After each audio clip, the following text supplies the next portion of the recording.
जय Hind my dear, कैसे हैं आप सभी। मुझे उम्मीद है कि आप लोग बढ़िया होंगे, स्वस्थ होंगे और पढ़ने के लिए बिल्कुल तैयार होंगे।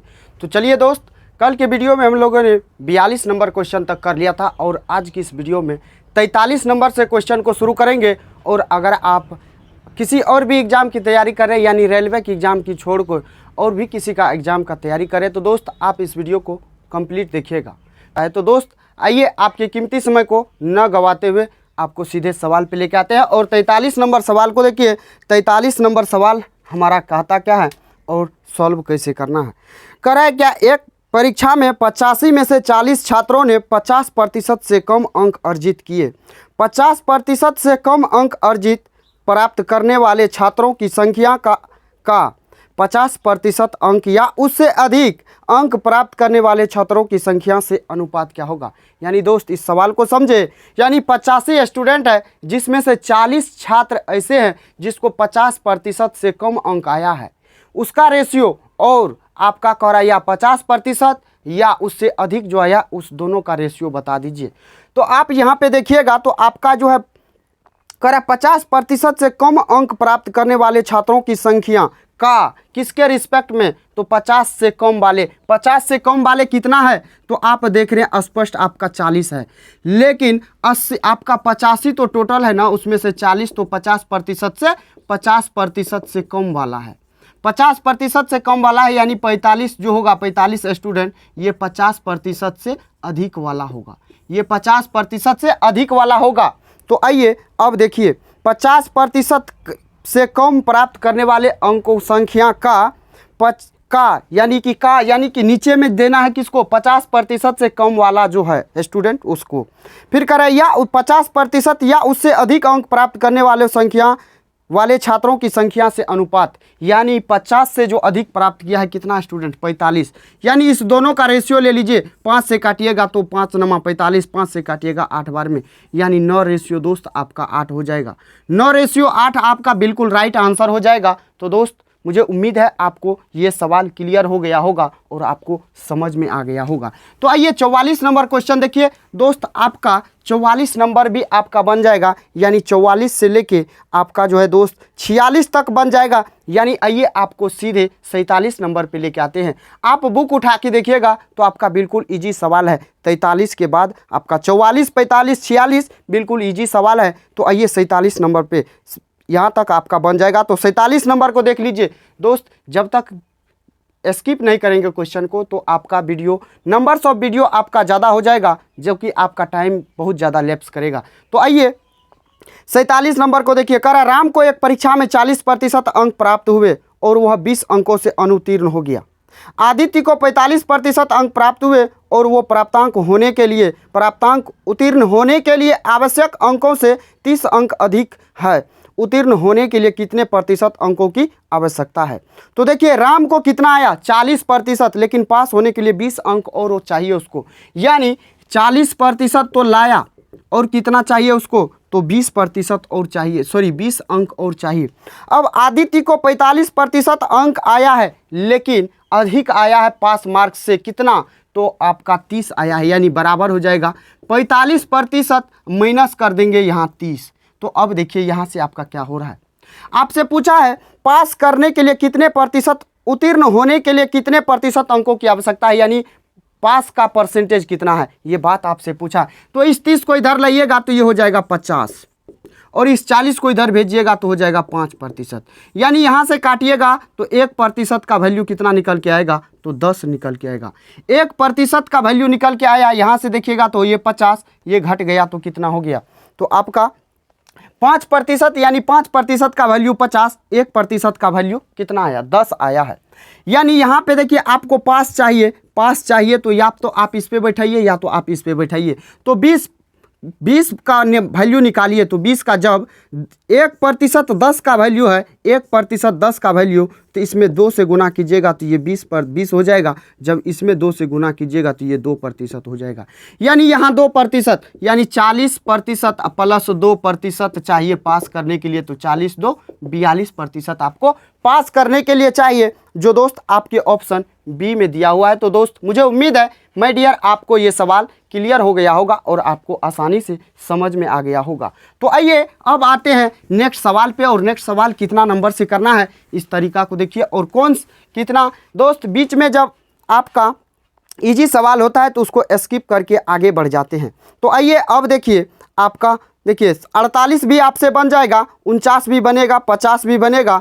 उसके बाद आइए 51 नंबर सवाल पे। 51 आपको फंसा सकता है, तो 51 नंबर सवाल को देखिए। तो आप 51 नंबर सवाल को कैसे सॉल्व कीजिएगा। करें एक परीक्षा में दुर्वा को 70% अंक मिले। दुर्वा को कितना अंक मिला है? 70%। करें एक अन्य परीक्षा में उसने 25 में से 20 अंक प्राप्त किए हैं। यदि उसका कुल प्राप्तांक 78% है तो पहली परीक्षा में अधिकतम अंक क्या है? अधिकतम अंक क्या है? तो दोस्त इस सवाल को जब x मानिएगा तो आपका हालत ख़राब हो जाएगा और आपका टाइम बहुत ज़्यादा लैप्स करेगा। तो आइए इसको एलिगेशन के मेथड से सॉल्व करते हैं। एलिगेशन क्या कहता है? तो सबसे पहले देखिए, पहले परीक्षा में 70% लाया है, उसके बाद दूसरे परीक्षा में 25 में से 20 लाया है। 25 में से 20 लाया है, प्रतिशत में लाइएगा 100% से गुना, 25 चौका 100, 20 चौका 80%, यानी दूसरे परीक्षा में 80% अंक लाया है और दोनों मिल के कितना लाया? 78% अंक लाया है। तो अब देखिए नीचे में हमारा किसका रेशियो हो जाएगा? बहुतों को ये बहुत ज़्यादा कन्फ्यूजन रहता है, जो नीचे में किसका रेशियो आएगा। तो एक बात को ध्यान में रखिएगा, नीचे में वही रहता है जिसके रिस्पेक्ट में होगा संख्या, जिसके रिस्पेक्ट में होगा। ये 70% को हम ये लिख सकते हैं 70/100, यानी 100 का फुल मार्क होगा, यानी 100 नंबर का क्वेश्चन होगा तो उसमें 70 आया है, यानी नीचे में जो होता है वही हमारा होता है। यानी ये पूर्णांक है तो हमारा नीचे में जो आएगा वो पूर्णांक का होगा, यानी फुल मार्क का रेशियो आएगा। तो अब देखिए यहाँ से आप बड़ा में से छोटा को घटाइएगा तो 80 में से 78 घटाइएगा तो 2% होगा, 2% होगा ना। अब देखिए यहाँ से 78 में से जब 70 घटाइएगा तो 8% होगा। प्रतिशत से प्रतिशत को उड़ाइए, 2 से काटिएगा एक बार में, 2 से काटिएगा 4 बार में। अब आपका यहाँ पे फुल मार्क दिया हुआ दूसरे वाले परीक्षा का, दूसरे वाले परीक्षा कितना का हुआ था? 25 नंबर का। तो ये 4 का वैल्यू 25 है, 4 का वैल्यू 25 है तो 1 का वैल्यू क्या होगा? तो 4 से भाग दीजिएगा तो 4 छाके 24, 4 दूना 8, फिर 4 पंचा 20, यानी इसका 1 का वैल्यू कितना आएगा? तो 6.25 फुल मार्क आएगा, यानी टोटल मार्क का परीक्षा हुआ था जिसमें से 70% आया था, और यही बात आपसे पूछा है। तो आपका राइट आंसर हो जाएगा ऑप्शन बी। तो दोस्त मुझे उम्मीद है आपको ये भी सवाल माय डियर आपको क्लियर हो गया होगा। किसको किसको क्लियर नहीं हुआ कमेंट करके ज़रूर बताइएगा। तो आइए अब आते हैं फिर नेक्स्ट सवाल 52 नंबर क्वेश्चन पे, और 52 नंबर क्वेश्चन भी आपको दोस्त फंसा सकता है। दोस्त जो सवाल इजी होगा, जो आपसे सॉल्व हो जाएगा, उस सवाल को स्किप कर देते हैं, और जो आपको कन्फ्यूजन में डाल देगा, आपसे सॉल्व नहीं होगा, वो सवाल सिर्फ बताते हैं। करा एक छात्र को संभवतः अधिकतम अंकों में से कुछ अंक प्राप्त हुए थे, प्रतिशत के रूप में यह 75% थे। यदि प्रश्न पत्र में एक अंक का एक और प्रश्न जोड़ दिया गया होता तो वह इसका उत्तर सही देता, यानी 75% नंबर लाया है। सवाल में यह बात कर रहा है 75% लाया है, लेकिन एक नंबर का एक और क्वेश्चन ऐड करता तो वो तो सही कर लेता, लेकिन उसका जो प्रतिशत होता ना, प्राप्तांक प्रतिशत जो होता ना, तो वो 76% होता। तो कह रहा परीक्षा के प्रारंभिक अधिकतम अंक कितने थे। अब आपके बुक में भी सॉल्यूशन दिया हुआ है एक्स और वाई मान के, आप तो ये देख लीजिएगा और आप सॉल्व कीजिएगा, लेकिन इसमें आपका जीवन खराब हो जाएगा। सॉल्व कीजिएगा एक्स और वाई मान के। आप देखिए यहाँ पे 1 सेकेंड में आपका आंसर आएगा। 1 सेकेंड में कैसे आंसर आएगा? तो देखिए लास्ट में वो कितना अंक प्राप्त किया है, कितना अंक प्राप्त किया? तो 76%। 76% जब प्राप्त किया तो इसका फ्रैक्शन वैल्यू निकालिएगा तो ये हो जाएगा 19/25। अब देखिए यहाँ पे, अब क्या देखना आपको, पहली बार का आपका टोटल यानी कि आपका पूर्णांक पूछा है, प्रारंभिक अधिकतम अंक पूछा है, यानी पहले कितना का एग्जाम हुआ था। अब देखिए आपको क्या कहा गया सवाल में, एक अंक का एक नंबर का एक क्वेश्चन ऐड किया गया है, तब आया है 76 नंबर। यानी इसमें एक नंबर घटा दे तो 18 नंबर होगा, और इसमें एक नंबर घटा दे तो ये हो जाएगा 24, यानी 24 का परीक्षा हुआ, उसमें से 18 आया था। 24 का परीक्षा हुआ था, उसमें से 18 आया। जब इसका आप प्रतिशत वैल्यू निकालिएगा तो आपका 75% निकल के आ जाएगा। यानी पहले बार कितना का एग्जाम हुआ, तो 24 का एग्जाम हुआ, यही आपका राइट आंसर हो जाएगा, यही आपका अधिकतम अंक हो जाएगा पहली परीक्षा का।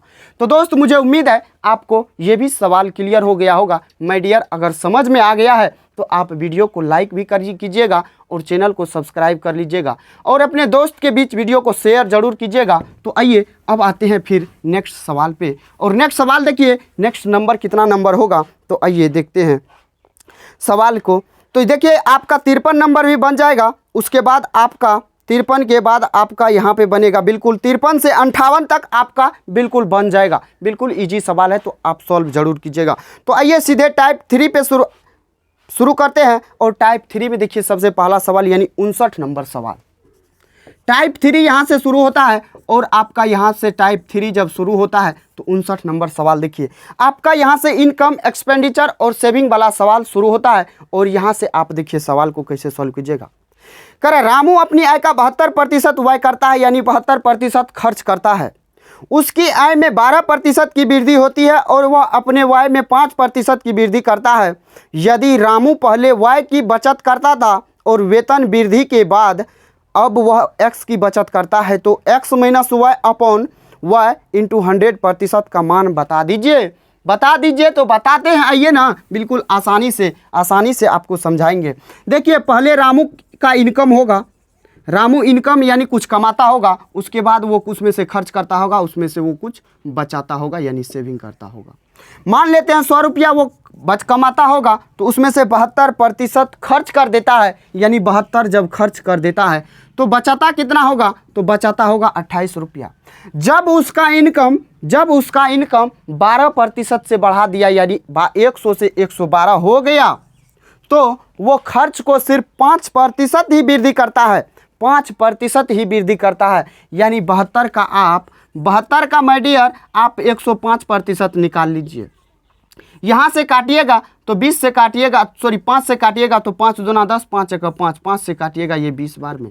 अब देखिए यहाँ से गुना कीजिए तो 72 एक 72 हो जाएगा, बचेगा 7, 72 दूना 144, 144 और आपका हो जाएगा कितना 144 और 7, 144 7 7 4 11 यानी 151 भागा 20 देना है। तो आपका यहाँ से निकल के क्या आएगा, तो देखिए 20 सतह 140, 20 सतह 140 बचेगा कितना 112, 20 सतह 140 बचेगा 112, 20 पंचे 100, फिर हो जाएगा कितना 20 छाक 20 से, यानी यहाँ हो जाएगा आपका 75.6 अब वो खर्च करता है।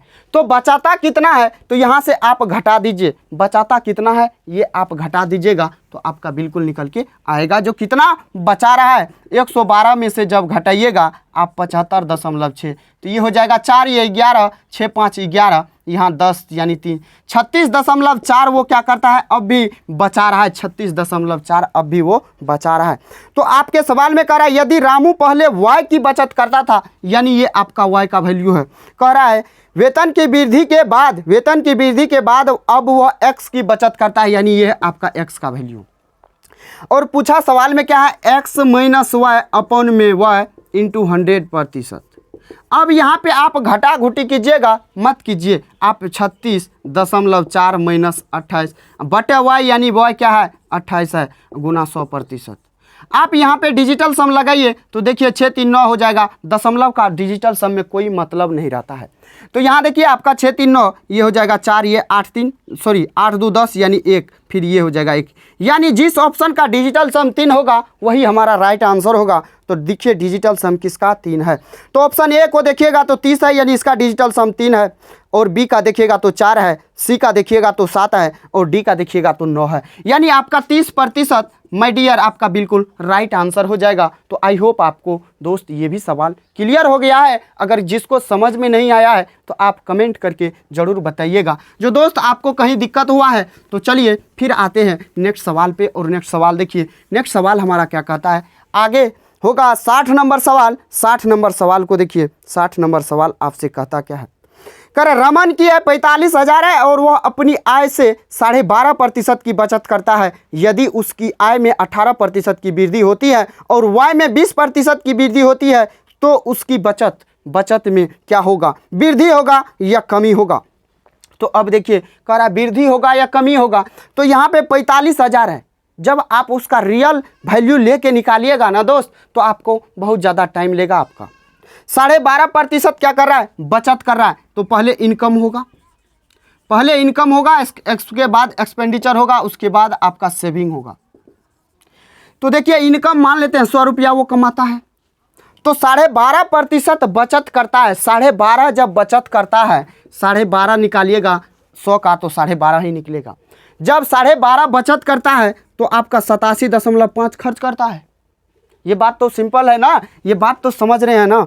अब देखिए करें यदि उसकी आय में 18% की वृद्धि, जब उसके आय में 18% की वृद्धि यानी 100 से 118 जब उसका आय हो रहा है, तो कह रहा उसके व्यय में 20% की वृद्धि होती है। यानी वो जितना खर्च करता है 87.5, तो 20% का वृद्धि होता है खर्च में। तो 20 यानी 120% हो जाएगा। 120% का फ्रैक्शन वैल्यू 6/5। 5 से काटिएगा तो ये हो जाएगा 5 का 5, 5 7 35, 5 25। अब देखिए 6 पंच यहाँ 1 दशमलव हो जाएगा, तो 17 छा के 102 होता है। उसके बाद 6 पंच 30 यानी 102 और 3 105 हो जाएगा, 105 हो जाएगा। तो यहाँ पे वो कितना बचा रहा है, यहाँ पे वो कितना बचा रहा है, 118 कमा रहा है, 105 खर्च रहा है, तो यानी 13 बचा रहा है। 8 5 3 8 यानी 18। अब देखिए कितना वो बचत कर रहा है, कितना बचत कर रहा है, यानी बचत कितना कर रहा है, तो 0.5 का क्या कर रहा है, तो उसकी बचत में क्या होगा, वृद्धि होगा या कमी होगा। तो यहाँ वृद्धि हो रहा है, कितना का, 0.5 का वृद्धि हो रहा है, 0.5 का वृद्धि हो रहा है। तो अब देखिए आपको सवाल में कैसे सॉल्व करना है। यानी ये 45,000 जो माय डियर है, ये आपका 100 का वैल्यू है ना, और आपको क्या चाहिए, 0.5 का वैल्यू। 2 जीरो से 2 जीरो उड़ा दीजिए और आप देखिएगा तो यहाँ देखिए 400 × 5 हो जाएगा कितना, यहाँ 10 बटे में हो जाएगा, ये 0 से 1 जीरो, 1 0 से 1 जीरो यानी बचेगा कितना, तो आपका 45 × 5। तो देखिए 5 4 9 ये हो जाएगा 5, यानी डिजिटल सम 5 आ रहा है। जिस ऑप्शन का डिजिटल सम दोस्त 5 होगा, सॉरी 5 नहीं, यहाँ 5 4 9, ये 9 5 45 यानी 9 होगा डिजिटल सम। जिस ऑप्शन का डिजिटल सम 9 होगा वही हमारा राइट आंसर होगा। तो आप सीधे ऑप्शन सी को उठाइए और देखिए आपका 2 2 5, या आप गुना भी कीजिएगा तो देख लीजिए 45 पंचा होता है 225, बिल्कुल राइट आंसर आपका दोस्त हो जाएगा। तो दोस्त मुझे उम्मीद है माय डियर आपको ये सवाल समझ में आ गया होगा और क्लियर हो गया होगा। अगर समझ में आ गया है तो आइए अब आते हैं नेक्स्ट सवाल पे, और नेक्स्ट नंबर सवाल को देखिए, और नेक्स्ट नंबर सवाल आपका क्या कहता है। तो देखिए नेक्स्ट नंबर सवाल 61 नंबर है। करा एक आदमी अपनी मासिक आय का 30% बचत करता है। एक आदमी अपनी मासिक आय का 30% बचत करता है। यदि उसकी मासिक आय में 10% की वृद्धि होती है तो वो पिछली बचत से 20% अधिक बचत करता है। उसके व्यय में हुई प्रतिशत वृद्धि ज्ञात कीजिए, ठीक 1 दशमलव तक। अब देखिए यानी इनकम होगा, उसके बाद एक्सपेंडिचर होगा, उसके बाद आपका सेविंग होगा। देखिए इनकम मान लेते हैं 100 रुपया है, तो वो 30% बचत करता है। 30% जब बचत करता है तो 70% खर्च करता होगा।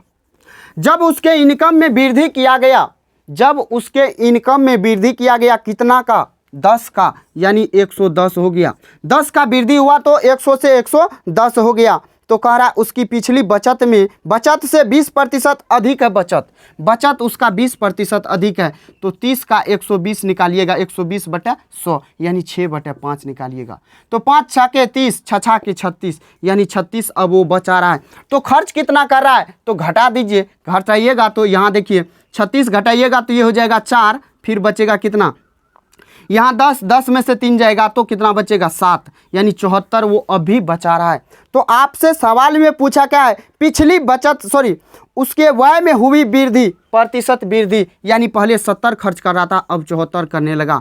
4 का वृद्धि हुआ है, किस पे हुआ माय डियर, 70 पे। प्रतिशत में लाइएगा 100% से गुना कीजिए, 0 से 0 उड़ाइए, 40/70 7% होगा।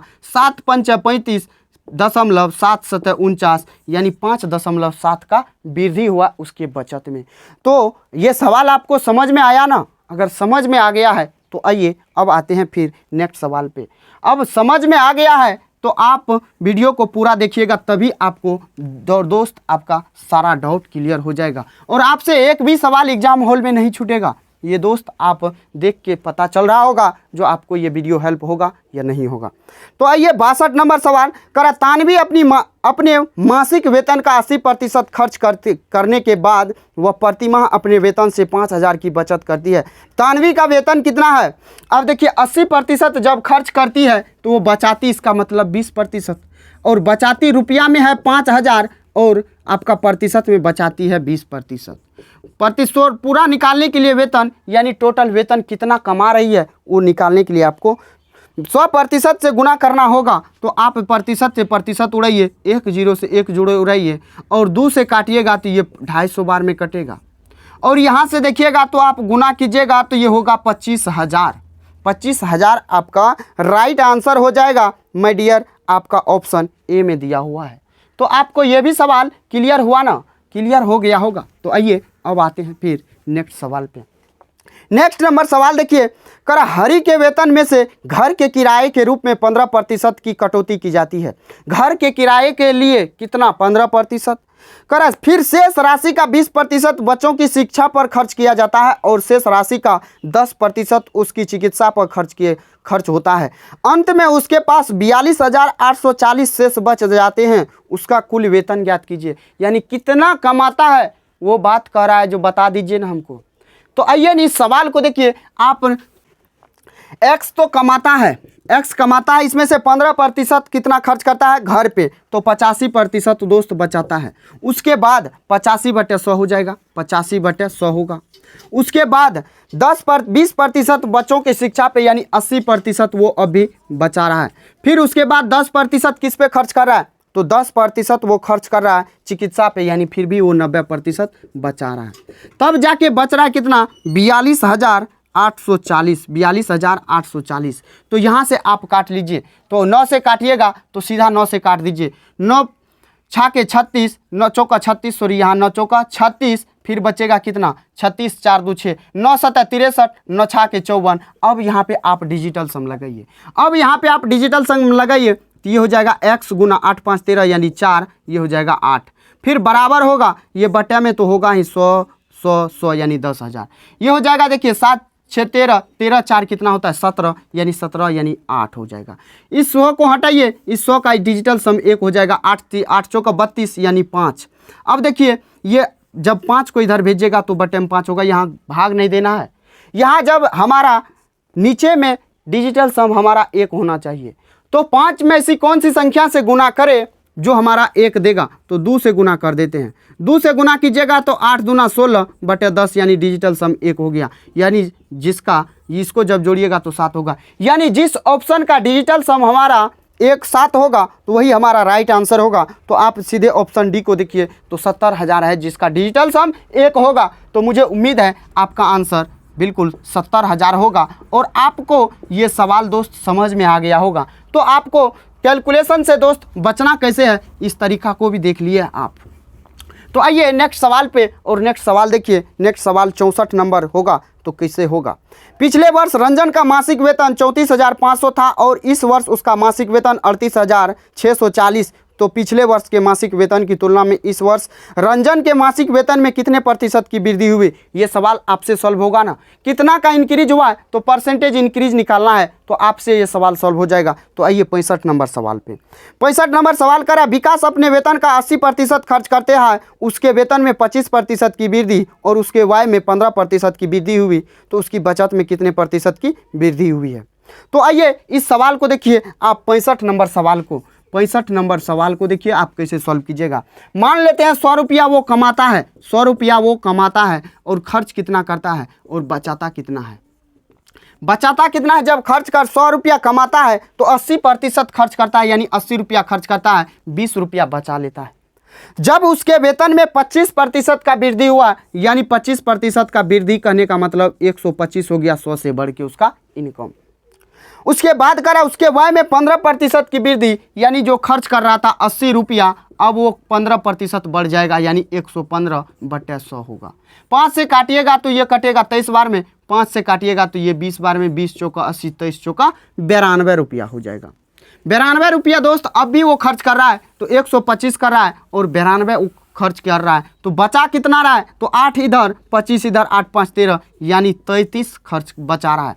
33 बचा रहा है, तो आपसे पूछा क्या उसकी बचत में कितने प्रतिशत की वृद्धि हुई है। अब देखिए यहाँ पे कितना का वृद्धि हुआ, 13 का वृद्धि हुआ है, किस पे, 20 पे, प्रतिशत में लाइएगा 100% से गुना, 20 पंचा 100, 13 पच्चा 65, ये आपका बिल्कुल राइट आंसर हो गया। तो दोस्त ये सवाल समझ में आया ना, अगर आ गया है तो आइए नेक्स्ट सवाल देखिए, नेक्स्ट नंबर सवाल देखिए, और नेक्स्ट नंबर सवाल हमारा क्या कहता है, और नेक्स्ट नंबर सवाल को कैसे सॉल्व करना है। तरीका को सीख लीजिए, बिल्कुल आपको बहुत ज़्यादा हेल्प करेगा आपके एग्जाम हॉल में, और आपका ये सारा पूछा हुआ सवाल है। करा ए और बी दोनों के वेतन का योग 4300 रुपया है। ए अपने वेतन का 95% खर्च करता है और बी अपने वेतन का 80% खर्च करता है। यदि उसकी बचत राशियां समान है तो ए का वेतन क्या होगा। अब देखिए, आप देखिएगा ना, तो इसका बुक में सॉल्यूशन दिया हुआ है दोस्त, बहुत ज़्यादा, बहुत लंबा दिया हुआ है, लेकिन आप देखिए इस सवाल को 1 सेकेंड में बनाइएगा बिल्कुल। जब ए और बी का दोनों का योग 4300 रुपया है, ए अपने आय का 95% क्या करता है, खर्च करता है। बचत कितना करता है, ए अपने आय का बचत कितना करता है, तो 5%। 5% तो बचत करता है ना, 5% का फ्रैक्शन वैल्यू 5/100 यानी 1/20। ये उसका आय है, ये उसका बचत है। अब देखिए बी कितना खर्च करता है, 80% खर्च करता है, लेकिन बचाता तो है 20% ना, 20% का फ्रैक्शन वैल्यू 1/5। देखिए ये भी उसका बचत है, बी का बचत है और ये आय है।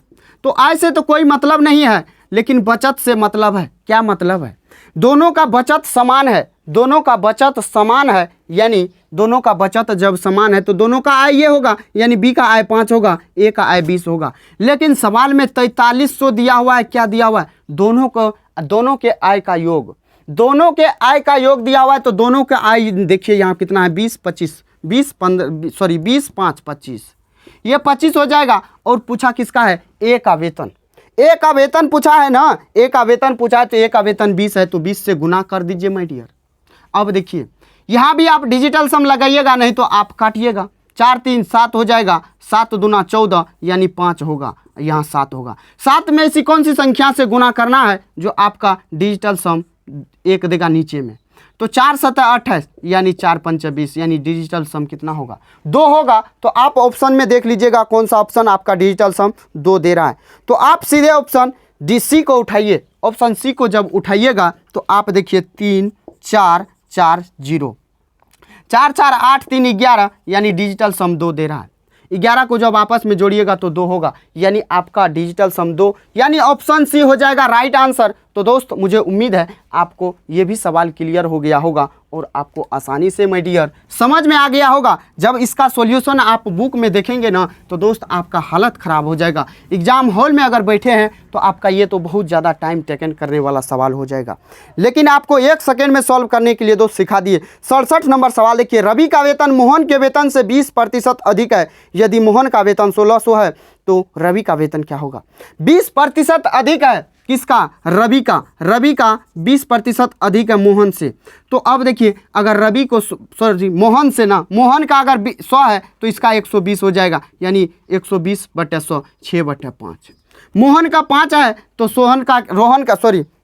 रवि का कितना है तो 6 है, लेकिन मोहन का कितना दिया हुआ है 1600, यानी ये 1600 जो है ये 5 का वैल्यू है। आप 6 का निकाल लीजिए, 5 से काटिएगा या आप यहाँ भी डिजिटल सम लगाइएगा तो लग जाएगा। देखिए 6 1 7 हो जाएगा, 7 6 के 42 बटे हो जाएगा 5, 5 में 2 से गुना कीजिए, यहाँ भी 2 से गुना कीजिए, तो 5 दूना 10 ये हट जाएगा। तो देखिए 6 दूना 12, 12 7 84, 84 का डिजिटल सम 8 4 12, 12 का डिजिटल सम 3, यानी जिस ऑप्शन का डिजिटल सम 3 होगा वही हमारा राइट आंसर होगा। तो आप देख लीजिए ऑप्शन बी को उठा के, ऑप्शन बी को उठाइए और देखिए 1920 है, यानी 9 कट जाएगा, 2 1 3 हो जाएगा डिजिटल सम, तो यानी आपका बिल्कुल राइट आंसर हो जाएगा ऑप्शन बी।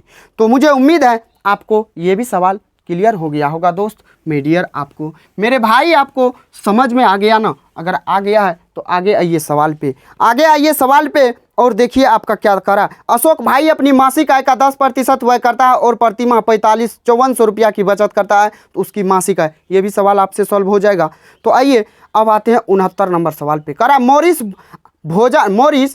भोजन पर अपनी आय का 25% खर्च करता है, उसे 1000 रुपये की वेतन में वृद्धि मिली, लेकिन उसने खाद्य वस्तुओं पर अपने खर्च नहीं बढ़ाया, नतीजन भोजन पर उसका खर्च गिरकर 20% हो गया। उसकी प्रारंभिक आय क्या थी?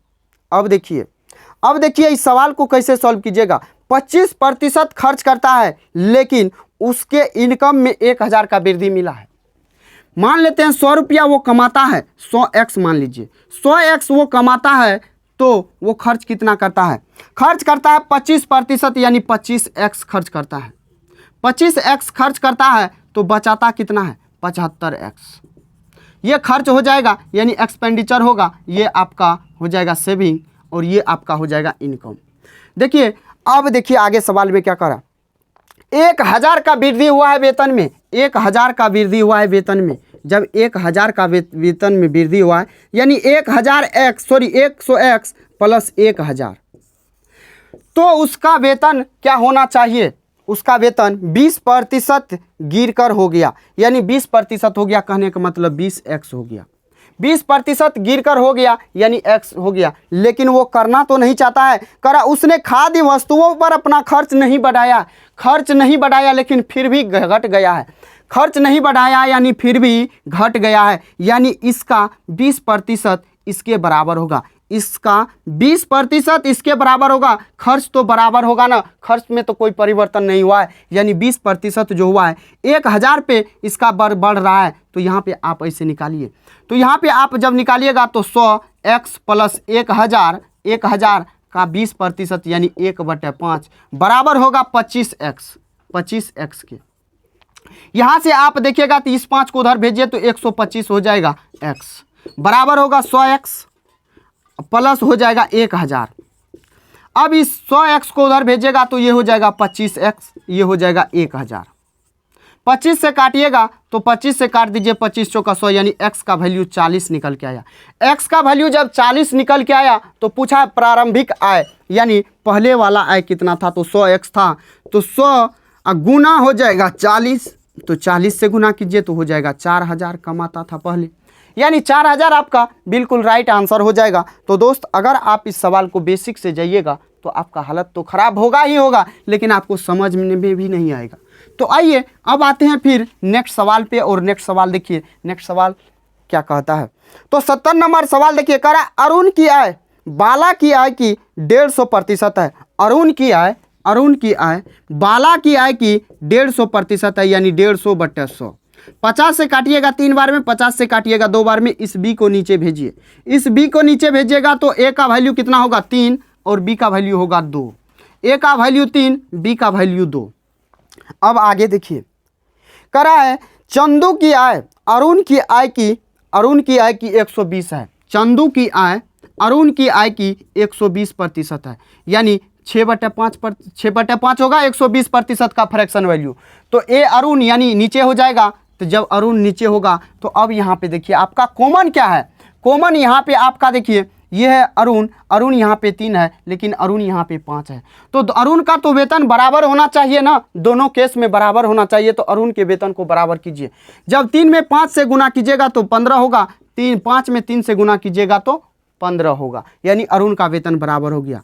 जब इसमें 5 से गुना किए हैं तो आपको 2 में भी 5 से गुना करना पड़ेगा, यहाँ 6 में भी 3 से गुना करना पड़ेगा। तो ये हो जाएगा 15, अब बटा हो जाएगा 5 दूना 10, ये हो जाएगा 6 या 18, 3 5 15। अब आगे देखिए सवाल में क्या कहा है। यदि अरुण बाला और चंदू की कुल आय 86,000 है, 86,000 है तीनों का है, तो देखिए अरुण हो जाएगा 15, 15 10 25, 25 18 हो जाएगा आपका 43, यानी ये 43 यूनिट का वैल्यू हो जाएगा 86,000। चंदू का पूछा है, चंदू का देखिए 18 है, तो 18 से गुना कर दीजिए। जब इसको 2 से काटिएगा तो 2 बार में कटेगा, 18 दूना 36 हो जाएगा, यानी चंदू की आय 36,000 आपका बिल्कुल राइट आंसर हो जाएगा। तो दोस्त ये भी सवाल आपको समझ में आ गया होगा। तो आइए अब आते हैं फिर नेक्स्ट सवाल पे, और नेक्स्ट नंबर सवाल को देखिए, नेक्स्ट नंबर सवाल क्या कहता है और कैसे सॉल्व करना है। तो आइए देखिए 71 नंबर सवाल देखिए, कह रहा है सोमनाथ की वार्षिक आय 24 लाख है। सोमनाथ की वार्षिक आय 24 लाख है। प्रत्येक माह वह अपने वाहन के लिए 40,000 की EMI का भुगतान करता है। उसकी मासिक आय का कितने प्रतिशत EMI में व्यय होता है? तो देखिए सबसे पहले आप 24 लाख साल में कमाता है, 24 लाख साल में कमाता है, तो इसमें आप 12 से भाग दीजिएगा तो ये आपका निकल के आएगा 2 लाख। 2 लाख क्या निकल के आएगा, तो 2 लाख निकल के आएगा प्रति माह। 2 लाख प्रति माह निकल के आया। इसमें से ये EMI पे भरता है कितना, 40,000 भरता है, तो 40,000 और 100% मिलाने के लिए 100% से गुना कर दीजिए, तो कितना प्रतिशत EMI पे खर्च करता है ये निकल के आएगा। तो 4 जीरो से 4 जीरो को उड़ा दीजिए, ये 20 पंचे होता है 100, 5 चौका होता है 20, यानी 20% वो EMI पे खर्च करता है। 20% EMI पे खर्च करता है, यानी यही आपका राइट आंसर होगा। 72 नंबर सवाल देखिए। 72 नंबर सवाल देखिएगा तो आप पहले पढ़िए और देखिए सवाल कहता क्या है। सवाल कहता क्या है, करा औसतन मीनू अपने मासिक वेतन का 15% खरीदारी, रेस्तरां और मॉल में जाने का उपयोग करती है।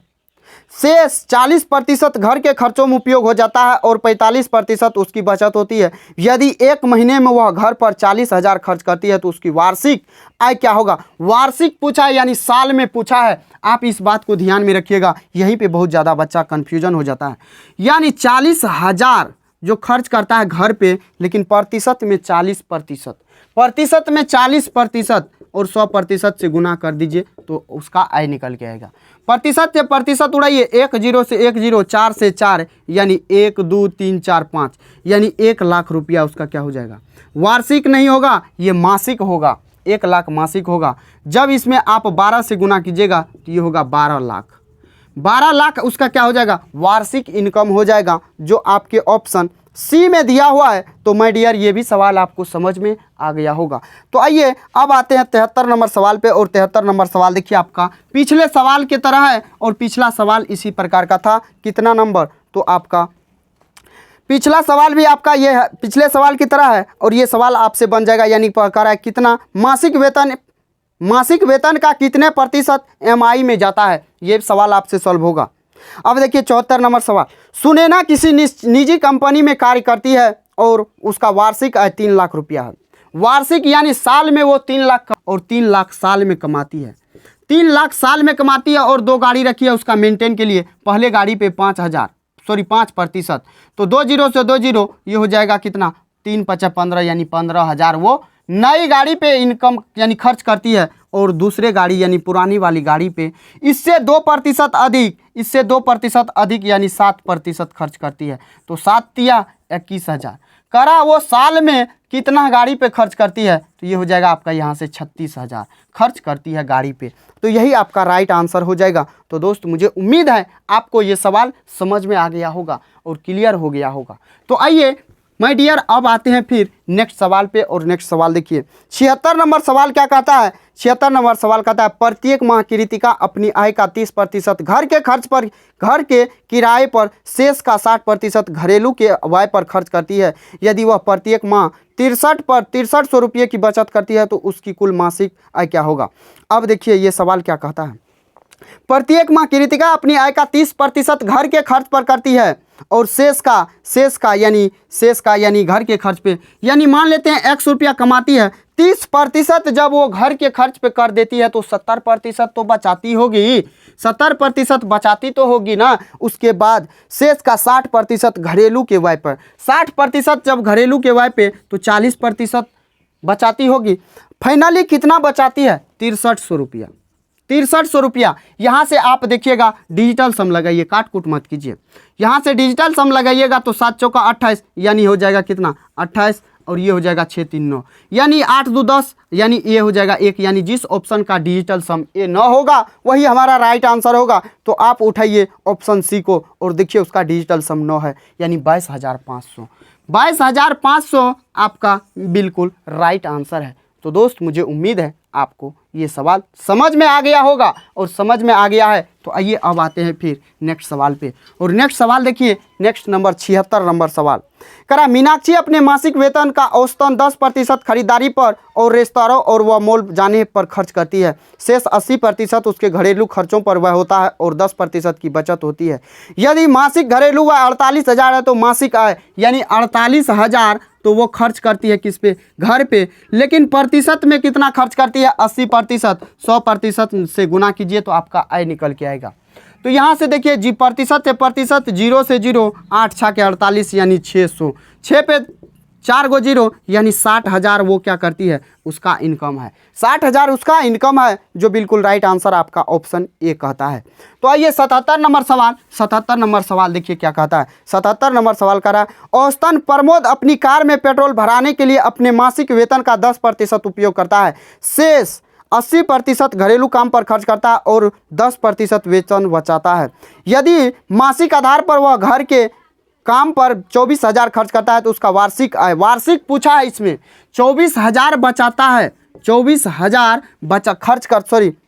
खर्च करता है, लेकिन जो है वो कितना खर्च करता है, देखिए 80% घरेलू खर्च पे करता है। तो यानी ये 80% का वैल्यू होगा। और आपसे पूछा किसका, तो आय पूछा है लेकिन वार्षिक पूछा है, ये मासिक निकलेगा। 100% से जब गुना कीजिएगा तो ये मासिक होगा, इसमें 12 से गुना कर दीजिए। तो यहाँ भी आप डिजिटल सम लगाइए तो 4 2 6, यहाँ हो जाएगा 3 6 3 18 यानी 9/8 हो जाएगा। जब इसमें 8 से गुना कीजिएगा तो 8 8 64, तो ऊपर भी गुना कीजिए 8 9 8 72, 7 2 9 हो जाएगा। यानी जिस ऑप्शन का डिजिटल सम 9 होगा वही हमारा राइट आंसर होगा। तो डिजिटल सम देखिए आप ऑप्शन ए का है, यानी 3,60,000 आपका बिल्कुल राइट आंसर होगा। तो मुझे उम्मीद है आपको ये भी सवाल दोस्त क्लियर हो गया होगा और आपको आसानी से समझ में आ गया होगा। आइए 78 नंबर सवाल पे आते हैं। 78 नंबर सवाल देखिए आपका क्या कहता है। कह रहा मनोज अपनी आय का 33% खाने पर खर्च करता है और उसे अपने वेतन में 1,000 की वृद्धि प्राप्त हुई, लेकिन उसने खाने पर खर्च नहीं बढ़ाया, जिसके कारण खाने पर उसका खर्च कम होकर 27% हो गया। तो उसका प्रारंभिक वेतन कितना था, यही टाइप आपको पीछे बताए हैं, लेकिन आइए फिर भी बताते हैं इस सवाल को। कितना 33% खर्च करता है, यानी 100x मान लेते हैं कमाता है, तो इसका 33% खर्च करता है, यानी 33x खर्च करता है। ये आपका एक्सपेंडिचर होगा, ये आपका सेविंग होगा, ये आपका इनकम होगा। तो जब 33 खर्च करता है 100 में से, तो आपका 67 बचाता होगा, 67 बचाता होगा, लेकिन खाने पे खर्च नहीं बढ़ाया है, लेकिन फिर भी कम हो गया उसका खर्च। तो कितना वृद्धि होने के बाद 1,000 का वृद्धि हुआ वेतन में, तो 100x प्लस हो जाएगा 1,000, ये जो हो जाएगा। तो अब घट के कितना हो गया 27%, यानी 27x हो गया घट के। तो अब देखिए आपका, यानी ये जो होगा 27% खर्च तो बढ़ाया नहीं है ना घटाया, लेकिन घट गया है। तो इतना का 27x निकालेंगे, 27% निकालेंगे तो आपका क्या निकल के आएगा, 27% जब निकालेंगे तो ये 33x के बराबर होगा, इसलिए क्योंकि वो खर्च में कुछ परिवर्तन नहीं किया है। तो यहाँ से आप निकालिए 100x प्लस 1,000 का 27%, यानी 27/100 बराबर होगा 33x। यहाँ से आप देखिए 27 गुना 100 कीजिएगा, ये 100 उधर जाएगा तो 3300 हो जाएगा, ये 3300x हो जाएगा, 3300x हो जाएगा। यहाँ हो जाएगा कितना, तो ये आपका हो जाएगा 2700x प्लस होगा 27,000 बराबर होगा 3300x। अब इस 27 को उधर भेजिएगा तो कितना हो जाएगा 3 3 6, यानी 600x आपका हो जाएगा। यहाँ होगा 27,000। 2 जीरो से 2 जीरो को उड़ाइए, 6 से उड़ाइएगा तो 6 चौका 24, 6 35, यानी x का वैल्यू 45 निकल के आया। x का वैल्यू 45 निकल के आया, लेकिन प्रारंभिक वेतन आपसे पूछा है तो 100 गुना 45, यानी 4500 आपका राइट आंसर हो जाएगा, जो आपके ऑप्शन ए में दिया हुआ है। तो माय डियर, आपको ये भी सवाल समझ में आ गया होगा और दोस्त आपको आसानी से समझ में आ गया होगा। अगर समझ में आ गया है तो आइए अब आते हैं फिर नेक्स्ट सवाल पे। और नेक्स्ट सवाल देखिए, बिल्कुल आसान सवाल है, बिल्कुल लाजवाब सवाल है। कह रहा सुमन एक कृषि भूमि का मालकिन है, उसने इसे 1/3 पक्ष को 5 वर्षों के लिए पट्टे पर दिया था और इस पट्टे से आय के अलावा वह प्रति वर्ष 6 लाख रुपया का वेतन भी पाती है। 5 वर्ष में कृषि भूमि से प्राप्त कुल आय उसके 1 वर्ष के वेतन का 50% है, तो प्रत्येक वर्ष कितना धन अर्जित करती है। अब देखिए 5 वर्ष के लिए वो कृषि को क्या करती है, यानी खेत को पट्टे पे लगाती है, लेकिन उसका वार्षिक अलग इनकम क्या है, तो 6 लाख है। कह रहा प्रत्येक माह का, प्रत्येक उसके कृषि भूमि से प्राप्त कुल आय उसके 1 वर्ष के वेतन। ये सवाल आपको ट्राई कीजिएगा और इस सवाल को आप सॉल्व करने का प्रयास कीजिएगा। अगर ये सवाल आपसे सॉल्व नहीं होगा तो कल के वीडियो में दोस्त आपको ये सवाल बिल्कुल एक्सप्लेन करके आपको बताएंगे। अगर दोस्त आपको वीडियो पसंद आया होगा तो आप वीडियो को लाइक करना, चैनल को सब्सक्राइब कर लेना और अपने दोस्त के बीच शेयर कर देना ताकि बहुत ज़्यादा हेल्प हो सके। तो चलिए दोस्त, फिर मिलते हैं किसी नेक्स्ट वीडियो में। तब तक के लिए जय Hind, bye bye, take care.